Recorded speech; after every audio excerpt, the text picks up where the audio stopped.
I have been very fair to Joe Biden during this Afghanistan debacle. I have made a point not to attack him for things that I would not have attacked Trump over. I have made a point not to blame Joe Biden in particular for the broader mishandling of this war that went on for 20 years. I have made a point to acknowledge that any American withdrawal was going to be messy, okay? I have not taken cheap political shots, even when basically everyone else on the right has. So I think that I have some credibility to point out now, Joe Biden has screwed this thing up beyond anyone's wildest imagination. Barack Obama was very, very correct when he said never to underestimate Joe's ability to F things up. There are thousands of Americans currently stranded in Afghanistan. The administration is now refusing to guarantee that it will get them out before America fully leaves the country. The mission is not complete by August 31st, and there are Americans and Afghan allies who remain there. Will U.S. troops stay until everyone is out, or will they leave? So I'm not going to comment on hypotheticals. What I'm going to do is stay focused on the task at hand, which is getting as many people out as rapidly as possible, and we will take that day by day. So you can't commit to bringing back every American. Can you offer any guarantee to the Americans and Afghan allies that if they remain there past the end of the month, U.S. troops will help them evacuate past the end of the month? Leisha, our focus right now is on doing the work at hand and on the task at hand. And that is day by day, getting as many American citizens, as many SIV applicants, as many members of a vulnerable population who are eligible to be evacuated to the airport and out on planes. In other words, no, we won't guarantee it. Don't worry, though. While the Biden administration is stranding Americans in Afghanistan, our leaders are preparing to open the door to tens of thousands of Afghan refugees. Because this is not a serious administration, and this is not a serious regime, and this is no longer a serious civilization. In the time we have left before China finally invades and puts an end to this circus, we will try to make sense of it all. I'm Michael Knowles. This is The Michael Knowles Show.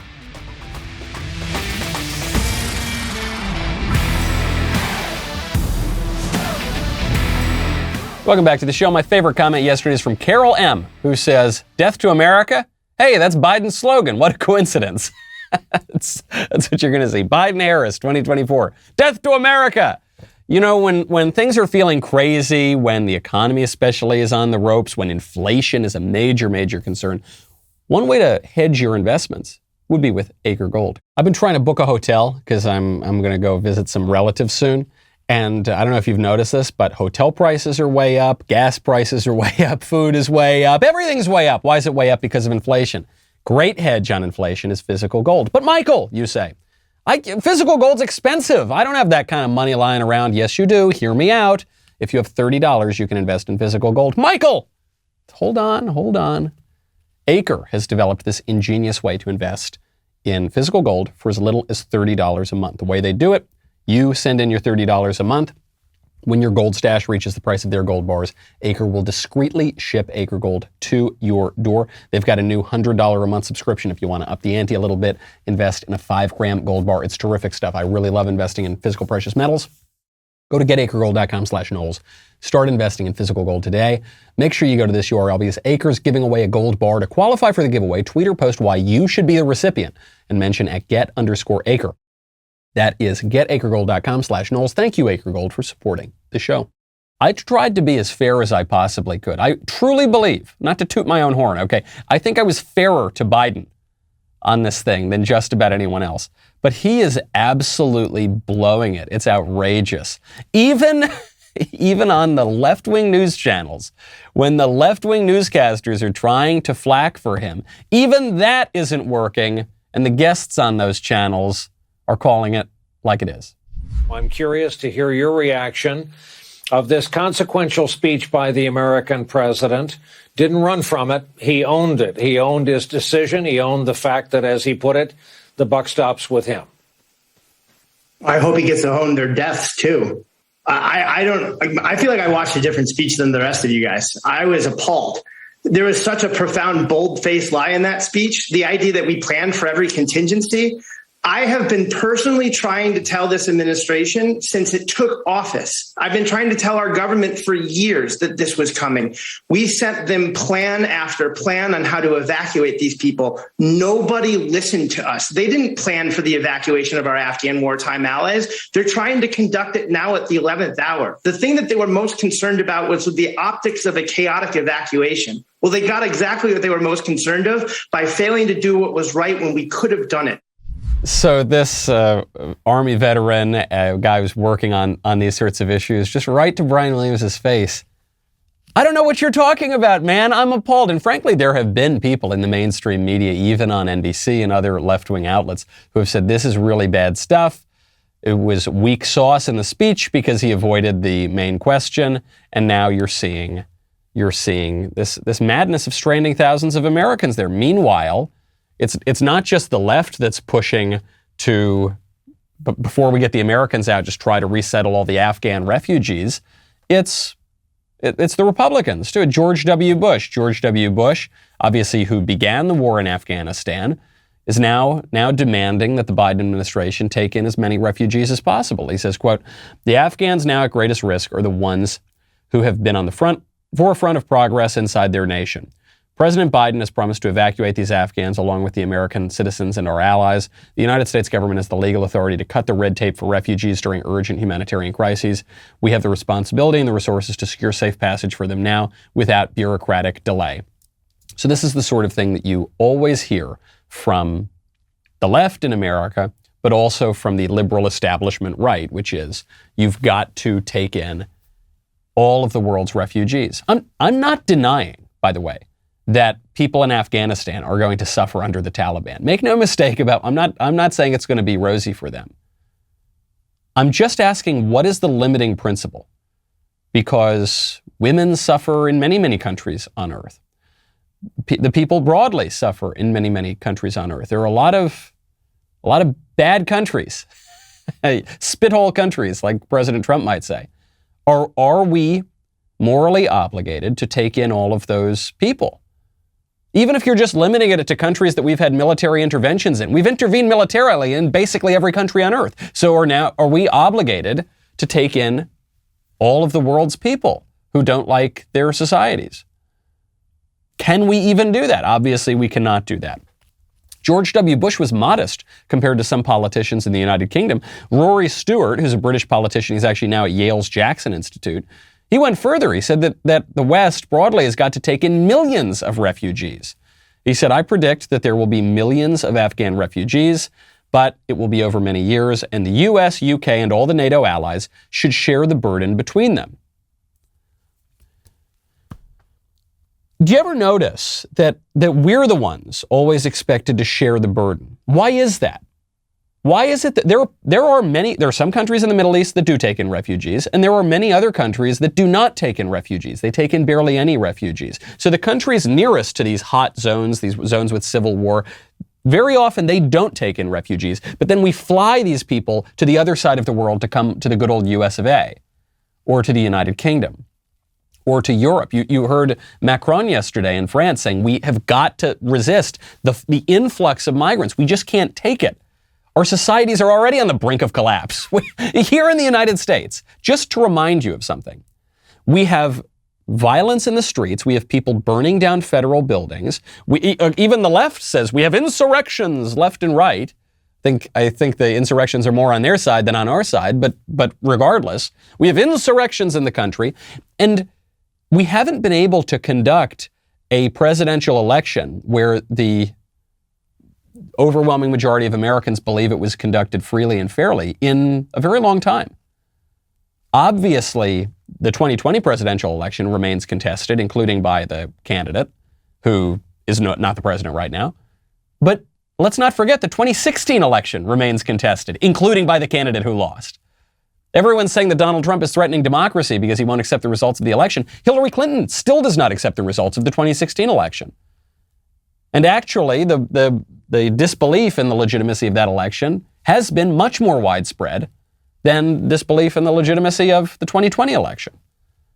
How about we get our own house in order before we flood this country and others with millions of immigrants who come from a totally foreign land and a totally foreign culture, and do not have a blazing American civic spirit and the spirit of democracy. I mean, isn't that the problem in Afghanistan? Is some people naively thought that we could democratize the country in 10 years, and it turns out that actually the process of democratization takes at least, 700-800 years?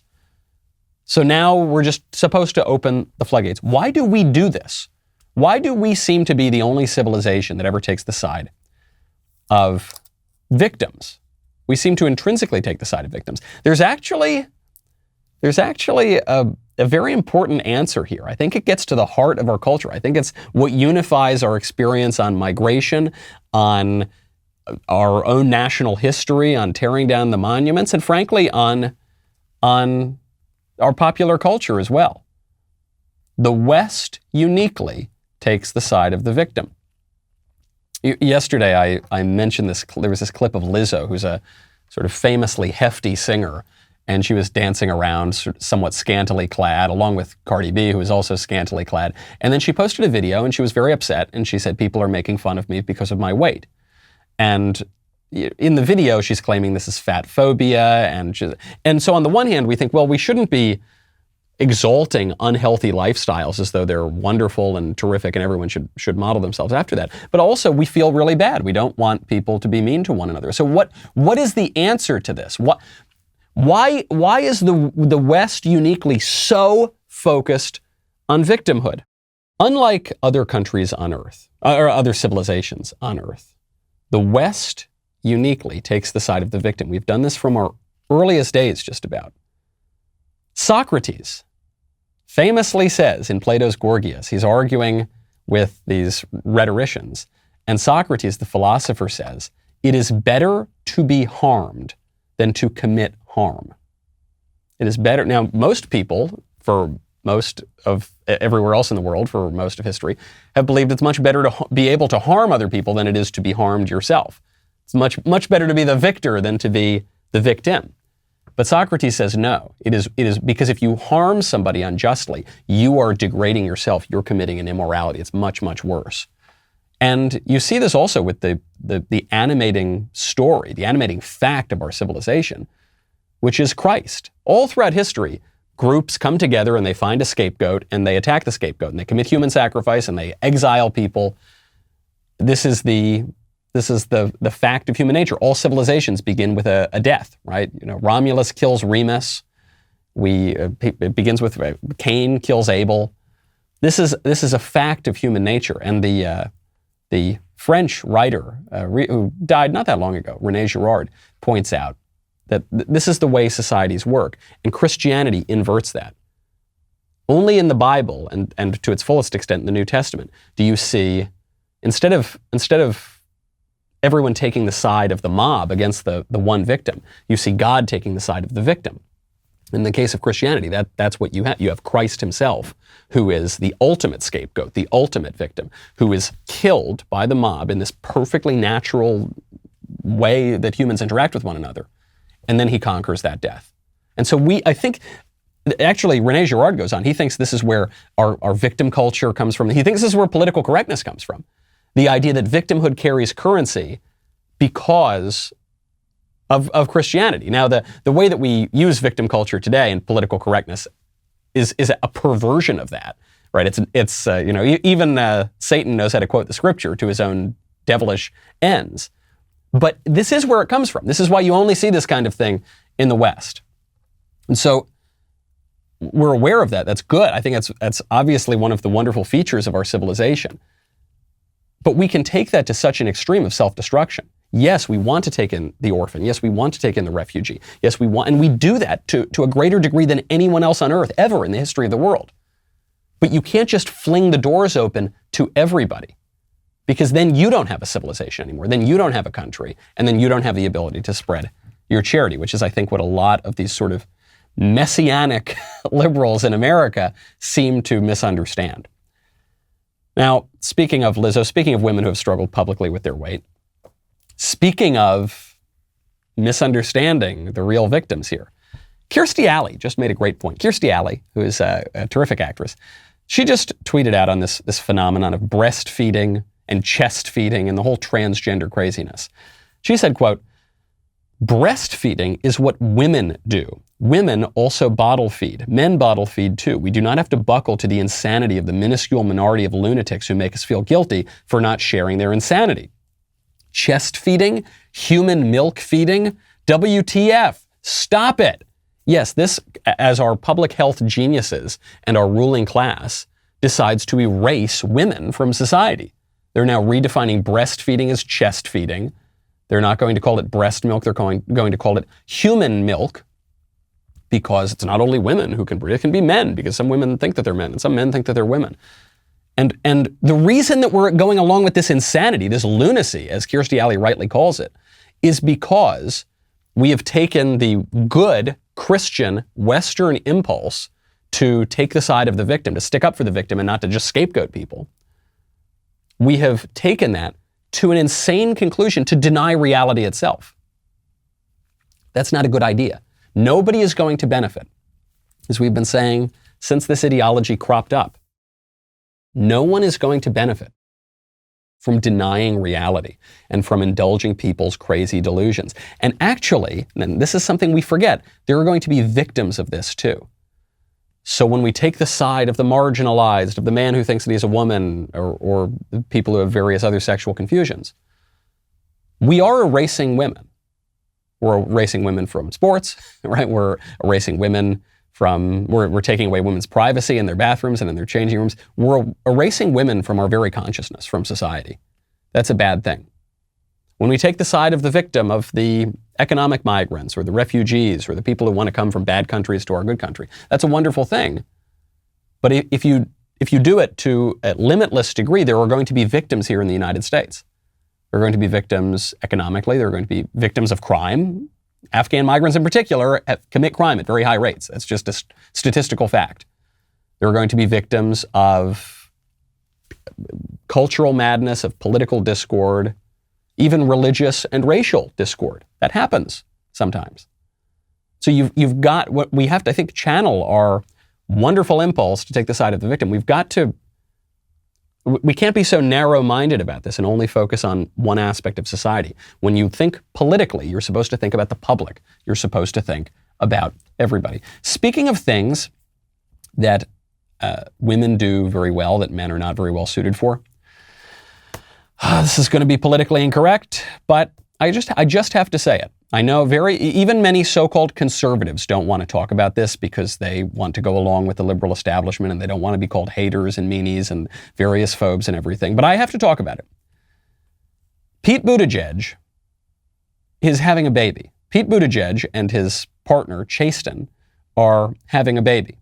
Now you might say, Michael, I took 7th grade biology class and I don't think that's how it works. That doesn't make a whole lot of sense to me. Well, they're having a baby. They haven't explained how they're having a baby. They just say, quote, for some time, Chasten and I have wanted to grow our family. We're overjoyed to share that we've become parents. The process isn't done yet, and we're thankful for the love, support, and respect for our privacy that has been offered to us. We can't wait to share more soon. Respect for our privacy is the key here. They're not going to say, is this baby being adopted? Is this baby being concocted in a laboratory? Is this baby being concocted in this very clinical way where Pete and Chasten go and find a woman and then basically just buy her eggs and then go to another woman and rent out her womb, and then they just create this baby for their own edification, who will be deprived his own natural mother? Or is the baby being adopted? Well, if the baby's being adopted, don't forget there are 32 couples in the United States for every one baby that is being put up for adoption. So the baby is being denied a household where there's a mother and a father if the baby is being adopted to Pete and Chasten. Now, if it weren't a baby, if this were someone who were older and in the foster care system, I think the calculus might change here, because there are not 32 couples willing to adopt everyone in the foster care system. There are very few, actually, and single mothers, for instance, will take in foster children often. And so I do think the calculus there changes a little bit, and I'm not going to touch that topic. But in terms of Pete and Chasten making a baby or adopting a baby or somehow, we understand why everyone is celebrating this. We understand because Pete and Chasten are marginalized. They're marginalized because of their sexual desires, because they have these unusual sexual desires. And in a previous age, this would have opened them up to much criticism and ostracism. And today, that isn't so much the case, but still they have a natural desire to have a baby, but they don't have the biological capacity to have a baby. And so now this is a way around them. And because they want that, we want them to fulfill their desires. And you're a meanie, awful, terrible, homophobic, terrible bigot if you suggest that that's not a wonderful thing. What about the baby? What about the baby? Does a baby have the right to his mother? If the baby's being made in a laboratory, for instance, does a baby have the right to his natural mother? I look at my little baby. I see the way my little baby interacts with my wife, his mother. It's different. It's just different than the way the baby... I'm not saying I'm a bad father, but it's just different, okay? Because men and women are different. Because mothers and fathers are different, and babies react differently to them. Because there's no such thing as chest feeding and human milk. It's breast milk. It's breastfeeding, because there's a difference here. Even if it's an adoptive baby, does the baby have a right to a mother and a father who are different? But Michael, you see, some men are just basically like, in some couples, some men are just basically like the women and some men are just like the men. Yeah, sure, there are gender stereotypes and roles and things and people. Some of it is socially constructed, but there's just a difference. And so when we consider the victim, I'm not casting any aspersions on Pete and Chasen and all the other sort of thing. I'm just asking, what about the other people here who deserve some consideration? Like the baby. What about that? What about reality? What about the real distinctions between the sexes and the natural family? What about those things? We're not allowed to take that into consideration. Even some prominent right-wingers were celebrating this because they're afraid to make these sorts of observations. But I think sometimes our natural, wonderful impulse to take the side of the victim can get a little bit perverted. Where we do this with abortion too. The poor woman who doesn't want to raise the baby, and then you think, well, what about the baby? You know, that's another case of what to think about the baby. Easy to forget about. We've got to, when we think politically, we've got to think about everybody. You know, right now you can subscribe and start listening to The Morning Wire on Apple Podcasts, Spotify, or wherever you listen to podcasts, and leave a 5-star review if you like what you hear. You can also get 25% off a new Daily Wire membership at dailywire.com/subscribe with code VIP and be automatically entered for a chance to win a trip for two, you and a guest, to the Daily Wire studios to see Candace live. This deal ends today, so act fast. That's dailywire.com/subscribe. Get 25% off with code VIP. We'll be right back with a lot more.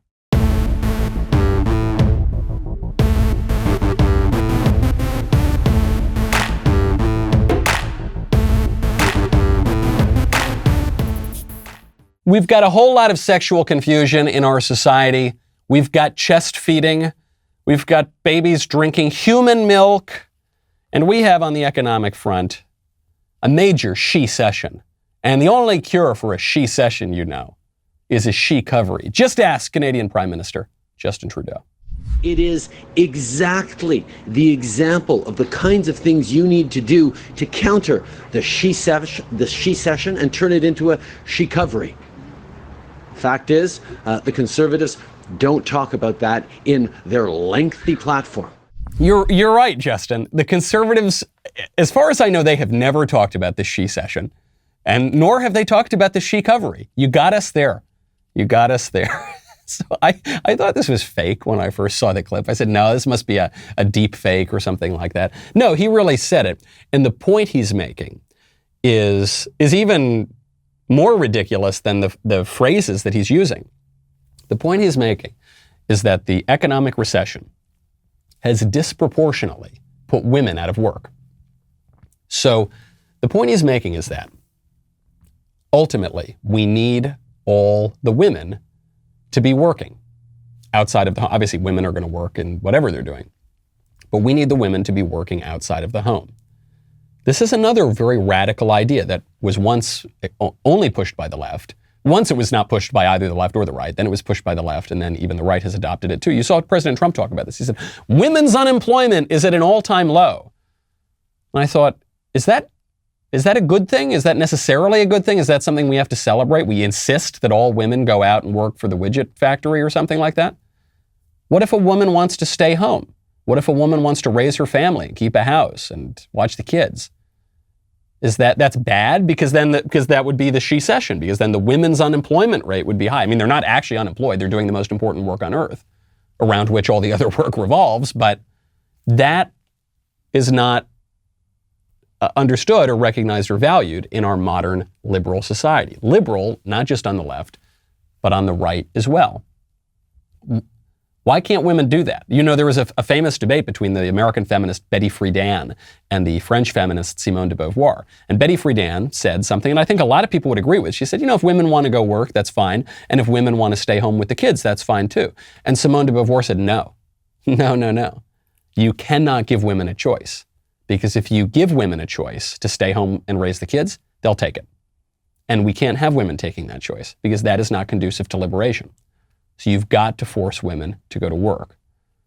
And then you get into this strange sort of economy now where men pay other women to raise their children so that their wives can go work for another man and get a paycheck so that you can pay the babysitter to wife. It gets a little bit strange sometimes because women are not really given the choice. They're given sort of the illusion of that choice, but all of the political forces, all of the cultural forces are telling women, if you stay home, you're a loser. If you stay home, you're wasting your life and your education, all that great critical race theory that you learned in school and all those crazy gender theories. That's an illusion. That's an illusion of choice. Pretty strange stuff. Kind of, it's like we're misunderstood. It's like our best impulses are leading us to misunderstand certain things. Chest feeding, human milk, she-cession, and she-covery. This is not a serious civilization. This is not a serious civilization. Civilization. It's a civilization, if you ask me. And China knows that. So China is already threatening the United States. China is doing this directly in response to what happened in Afghanistan.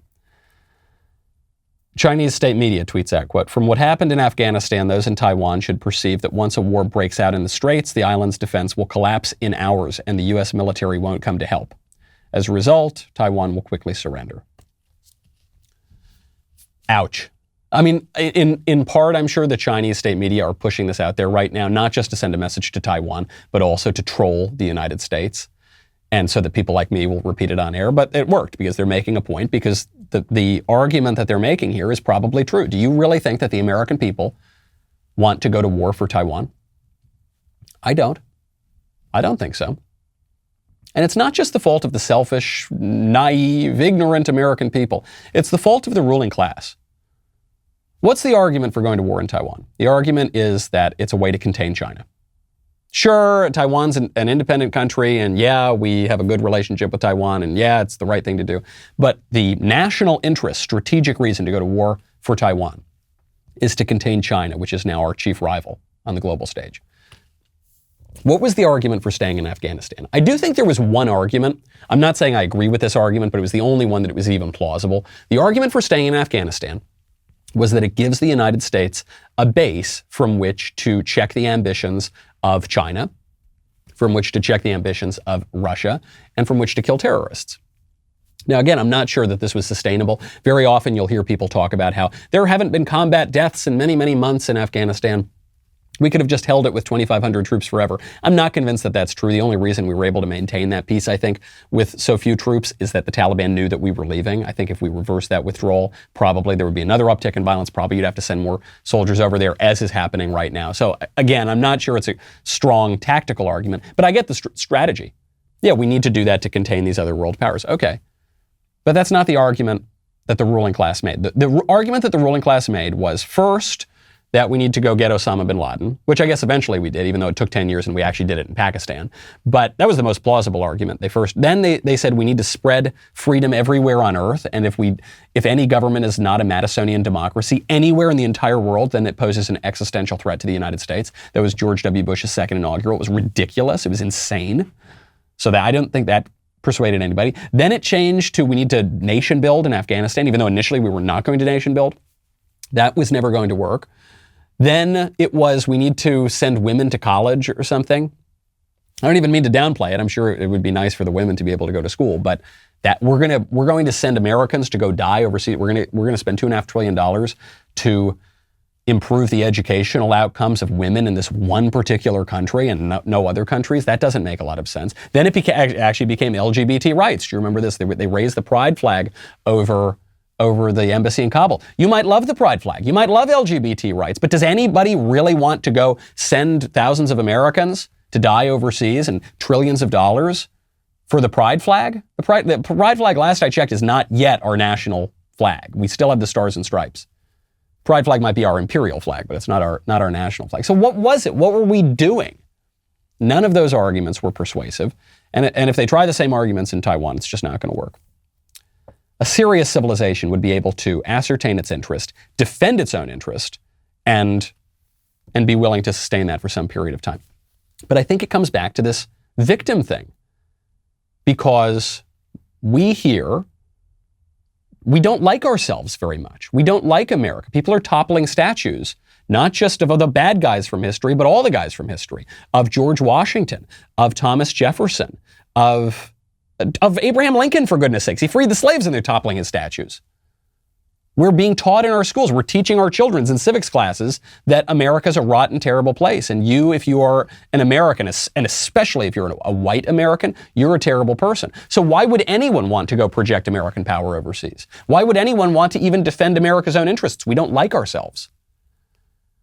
Actually, this author I was mentioning earlier, Rene Girard, makes this point, discussing this victim mechanism, that Jesus addresses the preening, sanctimonious people who today say, we are so much more moral than the George Washington, than Abraham Lincoln, than Christopher Columbus, the horrible people in our past. We're so much more moral. We would never have killed the Indians. We would never have enslaved people. We would never have conquered or purchased lands. We would never do that.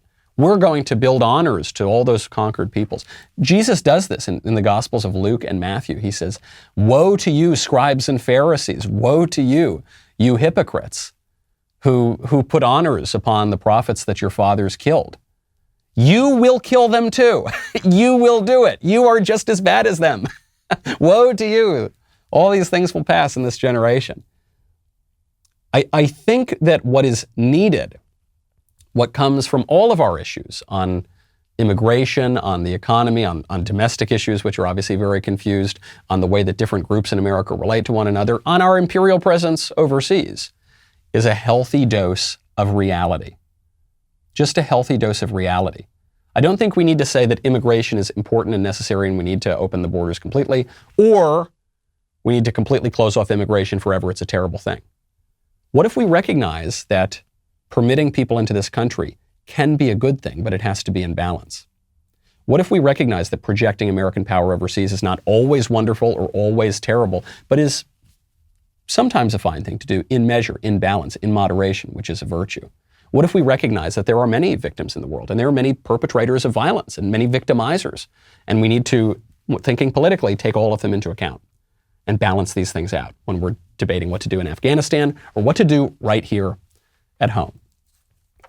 But it's hard for us to do that because we're no longer a serious civilization, which is why we now have our teachers, the people who are supposed to be educating our students, crying on video, on the internet, because their students might cough on them. If I die, who's going to take care of my children? And if I end up in the hospital, how am I going to pay those bills? And if I give COVID to my students or my own children and they die, how am I going to live with that? And I want you to ask any teacher how they feel this year, and I'm sure that they will tell you that they have never experienced anxiety like this, because it is like we are trying to protect our students from a mass shooting that we know is coming but cannot do anything about. Except we can do something about it. It's just that not everyone agrees that wearing a mask will stop the onslaught of students and staff who are likely to become sick, and that makes me sick. I think this lady is making a pretty good argument for the she session. She's making a pretty good argument against shecovery, because this lady should not be working in public. She is not she is not psychologically fit to do it. If you're crying over the prospect that one of your students might cough on you and might spread the germs that statistically you have virtually no chance of facing serious complications from, a minuscule, infinitesimally small chance of facing serious complications from, and your students have an even lower chance, you are not fit certainly not to be teaching anybody, but probably not fit to even be in public life. This is a fragile, broken, deluded person. And she says that, first of all, children die of the flu. Children face serious complications sometimes from the flu. This woman, assuming she's taught in the years before COVID, has gone to school during flu season without a mask, without bottles of Purell everywhere, the unholy water of our new religion, our religion of public health. She's done that, and it's fine. And she hasn't been waking up in a cold sweat under the horrible thought that she might have given the flu to her student, or vice versa. Now, with the coronavirus, which is around us, she says she can't. The thought that you would go to school without a mask, it's terrible, because if we just wear a mask, then the virus won't spread. Except we found out the virus spreads even with the mask. The virus spreads even with the vaccine. The virus spreads. It's a virus. That's what happens. We had very serious lockdowns in this country. The virus continued to spread. Actually, beyond our country, I should give this lady a break, because she's not even the kookiest on this topic. If you go down under, or if you go to the little island right next to the land down under, if you go to New Zealand, that nation is going into a full countrywide lockdown because of COVID, because of a surge. Do you know how many people got COVID in this surge? What do you think it was? Do you think it was 100,000 people? 10,000? 1,000? 100? One person. A single case of COVID was confirmed in New Zealand. They're locking down the entire country. New Zealand Prime Minister Jacinda Ardern has authorized the nationwide lockdown after a single case of COVID-19 was confirmed in Auckland, telling citizens not only that they had to stop going about their normal business, but they actually had to stop speaking to their neighbors. So a 58-year-old man tested positive for the virus. He didn't die. No reports that he's gotten even particularly sick, but he just tested positive. This is now triggering week-long lockdowns in Auckland and Coromandel, coastal town that he had visited. It's triggered a 3-day lockdown for the entire nation. This will be a level 4 lockdown where schools, offices, and businesses are forced to close, with the exception of essential services. This is not a serious civilization.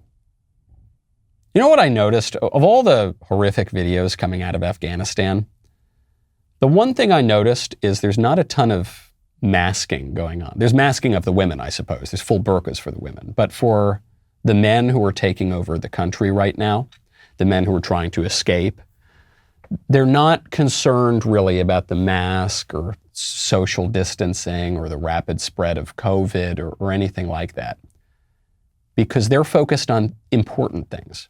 They're focused on things that matter. They're focused on things that will shape souls and state. They're focused on adult matters. And we here in our civilization are terrified of the cough and living our lives in fear and crying because students might cough on us and wringing our hands over whether to call it chest feeding, breastfeeding, or anything else. I'm sure there will be some new politically correct terms soon enough. Be ready to mask up for many more months. I know you thought it was 15 days, and I know you thought maybe we've reached peak craziness, haven't we? We haven't. According to the AP, the Associated Press, quote, if you're flying on a plane or taking a train, be ready to keep wearing that face mask for a few more months. The Transportation Security Administration says it will extend the face mask rule on public transport until January 18th. Just a few more months. Just a few more months, we promise. Just a few more. How many more months? Just a few more days, just a couple more weeks to slow the spread. Obviously, you can't believe any of this. These people have no credibility, but it doesn't matter because they wield power in whatever capricious, lunatic ways that they want. Speaking of the AP, not just the Associated Press, but the Advanced Placement course, this is a great leak. Just came out from an AP government practice exam. This is an exam that high school students take if they're in the really special smart classes, distributed by the College Board. It asks these sorts of questions. These are the questions. This is not just a lesson about your opinion. This is not a lesson about different views of a political matter. This is what you are being taught is the correct answer or the incorrect answer to get a good grade so that you can get into a good college so that you can advance in the society. Here's the question. Based on the infographic, which of the following claims would an opponent of state voter ID laws most likely make? They give 4 answers. The correct answer is, voter ID laws are likely to decrease turnout among African American voters because they are less likely to have government-issued IDs. So the question is, what would an opponent of voter ID hypothetically say based on this infographic that we're giving you here? And the answer is that they're racist and that people who are pushing these laws are racist. There's no flip side to that. It's not as though the College Board is saying, okay, and now what would the other? No, it's just, here's the thing. Here's the question, voter ID laws. If you want to get the correct answer on this exam, is it racist? Yes, it is racist. Here we go. Thank you. Next question. Based on the infographic, which of the following strategies would a group seeking to increase voter turnout likely pursue? And the correct answer is they would lobby state legislatures to overturn voter ID legislation. This is the way that our students are being educated. And I know that conservatives for at least a decade or two now have thought, no, we shouldn't do that. We shouldn't have students being indoctrinated in the leftist point of view, but we shouldn't have them being indoctrinated in conservative views either. We just need a perfectly neutral point of view. There is no neutral. There is no neutral. There's never been neutral in education. There are true things and false things and good things and bad things and right things and wrong things. And conservatives are either going to develop the cojones, I don't know what the new gender-neutral term for that is, to stand by the true and the good and the beautiful and the right and the just, or we're just going to cede all of that moral ground to the left. There is a group in Minnesota of 162 school principals and assistant principals that just issued a public letter for, quote, decentering whiteness and dismantling practices that reinforce white academic superiority, while claiming that their efforts mean that they're making a sacrifice for their children. You see, white children, in a way, they're the victims of this because they don't even know how racist and bigoted and terrible they are, and they don't even know the sort of oppression that they're foisting upon the world. So what we need to do is tell them that it's bad to be white and it's bad if they were born white, and we've got to decenter whiteness and dismantle whiteness, or whatever that means, in the classroom. We're focused right now on the religious fanatics of the Taliban and the theocracy that they are instituting in Afghanistan. No doubt they're doing that. These people here, these American leftists, are just as religious as the Taliban. They are just as religious, and they are just as dead set as instituting a theocracy in this country, a theocracy that makes lots of kooky claims about the metaphysical, spiritual, moral world, including the idea that your body has nothing to do with who you are, and if you're a man who thinks he's a woman, you actually really are a woman, including the idea that race connotes certain spiritual characteristics, and if you're white, spiritually, you are lesser than other people, including the idea that victimhood carries currency. Not when the victim is innocent, not when the mob is wrong, but just in all cases at all times, such that you must destroy your very civilization, that it is good and right to do that. That is a pretty crazy theocracy that we're living in, folks. And maybe before we take a look overseas and try to solve everyone else's problems, maybe we ought to figure out how to solve our own problems here. I'm Michael Knowles. This is The Michael Knowles Show. See you tomorrow.